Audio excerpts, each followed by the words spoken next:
नमस्कार, मैं हूं संजय शर्मा। आप देख रहे हैं 4 PM न्यूज़ नेटवर्क। आज हम बात करेंगे कि महाराष्ट्र संभल क्यों नहीं रहा साहब से और छोटे साहब से। क्या एक घटनाक्रम हो रहा है महाराष्ट्र में जो परेशान कर रहा है। वीडियो की शुरुआत करूं उससे पहले छोटी सी रिक्वेस्ट, आप हमारे 4 PM के सदस्य बनिए तो हम आपके आभारी होंगे। इसी वीडियो के नीचे डिस्क्रिप्शन बॉक्स में उसका फॉर्म है, फॉर्म भर के 4 PM की मदद कीजिए। महाराष्ट्र से पहले मैं बात करूंगा एक कविता की। एक कवि हैं संपत सरल। व्यंग्य के कवियों का कोई सानी नहीं होता है, और संपत सरल इस दौर में एक ऐसे कवि हैं खुल के अपनी बात कहते हैं। तो उनकी एक कविता आज मैं सुन रहा था तो मुझे बड़ी हंसी आई। मैं आपको पहले सुनाता हूँ, फिर मैं महाराष्ट्र पर चलूँगा। कविता कहते हैं वो, जब मैं पहुँचा तो काका नीम की छाँव में चबूतरे पर खाट डाले मोबाइल फोन में कर्नाटक के विधानसभा के चुनाव परिणाम देख रहे थे। मैंने राम राम की और पूछा कि कौन कर्नाटक जीत और कौन कर्नाटक हार रहा है। काका ने लेटे ही लेटे कहा, जय बजरंगबली। मैंने जानना चाहा कि आखिर किस दल को कितनी सीटें मिली। काका उठ बैठा और हंसते हुए बोला, लगता है कि अब देवी देवता भी भक्ति और इस्तेमाल का अंतर समझने लगे हैं। भाजपाई हनुमान चालीसा पढ़ने में लगे रहे और हनुमान जी ने संजीवनी कांग्रेस को दे दी।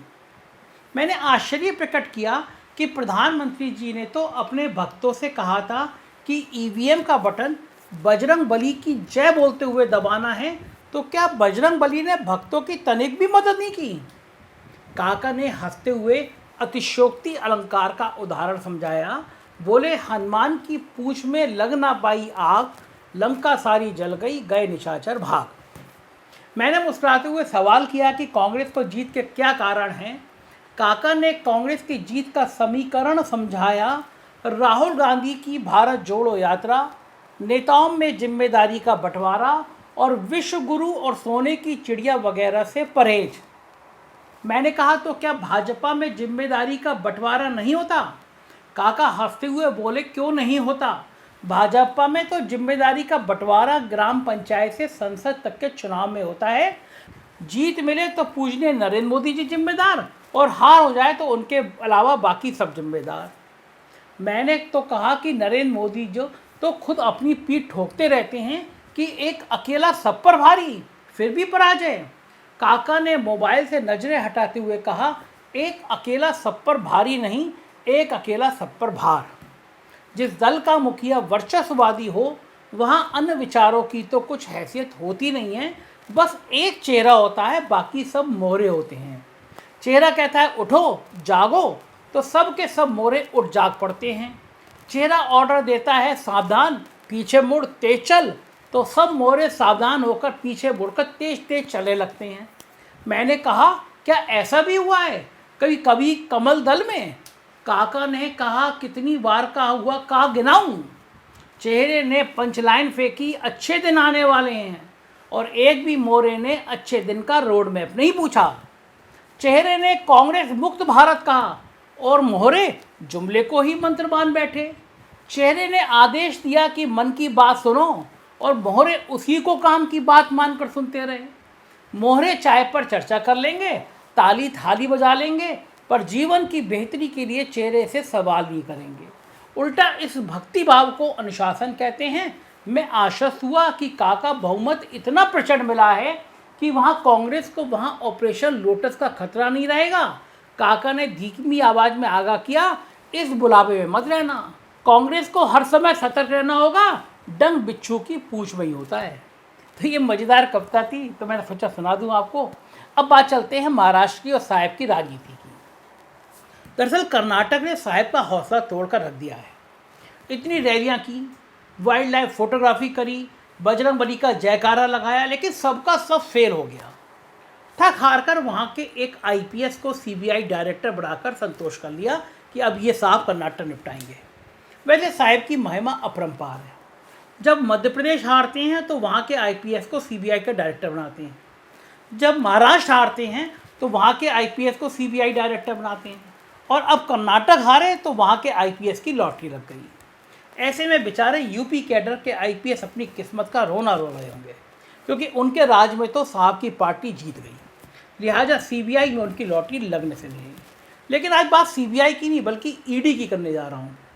क्योंकि ईडी से आजकल साहब बहुत नाराज है। बेचारे ईडी कोई खुशखबरी साहब को दे नहीं पा रहे, उल्टा उनका ग्राफ गिरता जा रहा है। ऐसे में साहब और छोटे साहब सिर पकड़ कर बैठे हैं कि बेकार ही इस ईडी पर इतना भरोसा कर लिया, बेकार ही इतना खर्च करवाया। इस ईडी के चक्कर में सुप्रीम कोर्ट में भी लालत मलानत हुई और अभी और होनी भी है, और ये ईडी कोई पॉजिटिव रिजल्ट दे नहीं रहा। अब इस पर आप चौंकिएगा मत कि जिस ईडी ने विपक्ष को परेशान कर रखा है उससे साहब भला कैसे परेशान हो गए। तो दरअसल मैं बात ईडी यानी एकनाथ देवेंद्र फडणवीस की कर रहा हूँ, वही 50 खोके एकदम ओके वाले ईडी की, जो 10 महीने से देश के दूसरे बड़े सूबे महाराष्ट्र में सरकार चला रही है। मगर अब इस सरकार को चलाते रहना साहब की पार्टी के लिए जी का जंजाल हो गया है, क्योंकि जितने दिन ये ईडी सरकार और चलेगी उतना महाविकास अघाड़ी को फायदा होता जाएगा। आखिर बदनामी की पोटली को माथे पर रखने के लिए हिम्मत भी तो चाहिए। मगर इस बात की दात देनी पड़ेगी साहब की पार्टी को कि बदनामी की पोटली से वो बिल्कुल नहीं घबरा रही। शायद अंदर से तो बहुत घबरा रही होगी, लेकिन बाहर से गजब का कॉन्फिडेंस दिखा रही है। क्या करें बेचारे साहब, कॉन्फिडेंस तो दिखाना ही पड़ता है। वैसे साहब की एक खासियत की तारीफ़ करनी होगी, उनके अपने लोग कितनी भी बदनामी झेल लें लेकिन साहब उन्हें मझदार में नहीं छोड़ते। 40% वाले कथित पेसीएम को देख लीजिए, इतनी बदनामी हुई, पार्टी की बुरी गत हो गई कर्नाटक में, लेकिन साहब उनके साथ मजबूती से डटे रहे। इसी तरह से अब तक ईडी के साथ भी डटे हुए हैं। मगर आश्चर्य की बात यह है कि साहब का ईडी पर भरोसा जताते रहना विपक्षी महाविकास अघाड़ी को बड़ा रास आ रहा है। कैसे रास आ रहा है आइए अब देखते हैं। दरअसल महाराष्ट्र में भारतीय जनता पार्टी की कोई मजबूत राजनीतिक जमीन है नहीं, संघ की भी वहाँ कोई मजबूत हैसियत नहीं है। ऊपर से जिस मोरे पर भरोसा किया उस मोरे ने जनता में खुद के लिए तो कोई जगह बनाई नहीं, बल्कि पाल की ढोरी बीजेपी को भी वहाँ की जनता की नज़र में विलेन बनवा दिया। बेचारे देवेंद्र फडणवीस दूसरी बार विलेन बन गए। अच्छा खासा 5 साल का मुख्यमंत्री, वो भी महाराष्ट्र जैसे राज्य का, ठीक ठाक छवि, ऊपर से कारपोरेट लॉबी में ज़बरदस्त पैठ। मोटे तौर पर कहें तो सब कुछ जो उनकी पार्टी में अब तक सिर्फ साहब को हासिल था। लेकिन ज़रा गौर कीजिए कि फडणवीस लोगों की नज़रों में गिरे कैसे। इसे यूँ भी कह सकते हैं कि उनकी लोगों की नज़रों में गिराने का प्लाट तैयार कैसे हुआ। तो याद कीजिए वो 2 घटनाक्रम जिसने 5 साल के एक सफल मुख्यमंत्री का राजनीतिक कैरियर चौपट कर दिया। वो गाना आपने सुना होगा, चोरी चोरी मैंने भी तो अखियाँ मिलाई दे। बस यही काम फडणवीस ने कर लिया, या यूँ कहें कि करवा लिया गया। बेचारे ने सुबह सुबह 5 बजे अजीत पवार से अखियाँ मिलाई और 80 घंटे के लिए मुख्यमंत्री बनने की ऐसी हड़बड़ी दिखाई जिससे 5 साल का सारा पुण्य प्रताप खत्म कर दिया। 80 घंटे के भीतर अजीत पवार को भी खानदान की इज्जत का ख्याल आ गया और इसका नतीजा ये हुआ कि बारात सजने से पहले ही इंगेजमेंट रिंग निकाल कर फेंक दी गई। बेचारे फडणवीस हम वफा करके भी तनहा रह गए, गुनगुनाते रह गए। दूसरा खेल हुआ जून 2022 में, जब उद्धव ठाकरे के विधायकों को पहले सूरत और फिर गुवाहाटी ले जाने के लिए बिल्कुल ऑटो रिक्शा की तरह चार्टर्ड प्लेन की लाइन लगा दी गई। 50 खोके एकदम ओके का स्लोगन आम मराठी मानुष की जबान पर चढ़ गया और जब गद्दी संभालने की बारी आई तो बेचारे हिमाचल वाले 13 मई के केवल एक दिन के लिए गोदी मीडिया डार्लिंग के एक व्हाट्सएप मैसेज ने फडणवीस के दिल के अरमां को आंसुओं में बहा दिया। ऊपर से एकनाथ शिंदे को पालकी में बैठाकर उनकी पालकी ढोने की पूरी जिम्मेदारी भी फडणवीस पर डाल दी गई।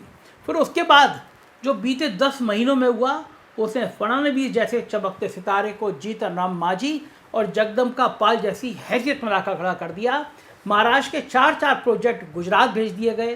सरकार नाम की कोई चीज़ वहाँ दिख नहीं रही।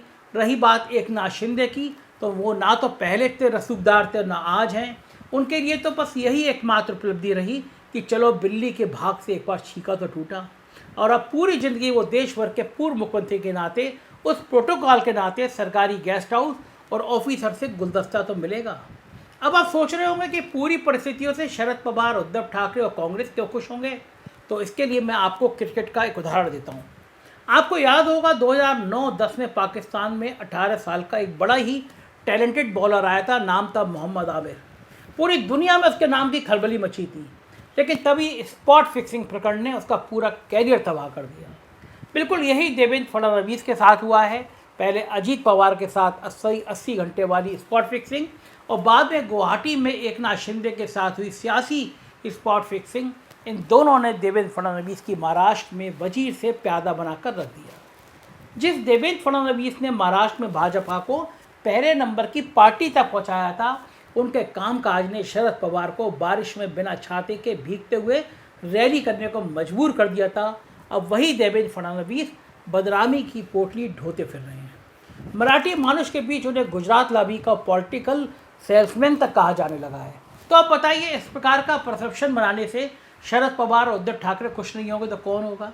जिस सरकार की बदनामी रोज बरोज बढ़ती जा रही हो, उस सरकार को कुछ दिन और चलने देने ताकि और बदनामी हो सके कि इसकी कामना शरद पवार और ठाकरे नहीं करेंगे तो कौन करेगा? एक ईडी सरकार के चलते रहने से बिना किसी खास मेहनत के महाविकास अघाड़ी के प्रति आम जनमानस में सहानुभूति बढ़ती जा रही हो तो ऐसा भला कौन नहीं चाहेगा?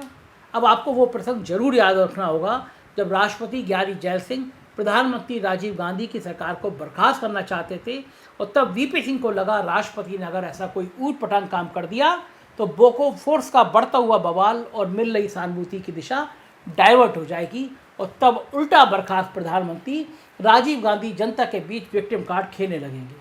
लिहाजा वीपी सिंह, अटल बिहारी वाजपेयी, एनटी रामाराव, ज्योति बसु, यहाँ तक कि कांग्रेस के कार्यकारी अध्यक्ष अर्जुन सिंह ने भी सबने जैल सिंह से मिलकर आग्रह किया कि नहीं राष्ट्रपति जी ऐसा कुछ मत कीजिए, नहीं तो अनर्थ हो जाएगा। तब तो प्रधानमंत्री और राष्ट्रपति के बीच का बवाल इतना बढ़ गया था कि राजीव के करीबी विदेश राज्य मंत्री के तिवारी ने यहाँ तक कह दिया था कि राष्ट्रपति भवन खालिस्तानी चरमपंथियों का अड्डा बन गया है। आज महाराष्ट्र की सरकार की स्थिति भी कमोबश बदनाम हो चुकी राजीव गांधी की सरकार की तरह है, जिसे विपक्ष का हर नेता चलते रहने देना चाहता है ताकि उसके पक्ष में चल रही सहानुभूति की लहर सुनामी में बदलने के लिए पर्याप्त समय मिल सके। साहब की परेशानी असल में यही है। साहब को लग रहा है यूपी के बाद सबसे ज़्यादा सीटें देने वाला महाराष्ट्र हाथ से निकलता जा रहा है। क्या होगा राजनीति का बताते रहेंगे। आप देखते रहिए 4 PM। हमारे कुछ और राज्यों में चैनल है 4 PM यूपी, बिहार, गुजरात, कर्नाटक, उन्हें भी सब्सक्राइब करिएगा। शुक्रिया, थैंक यू।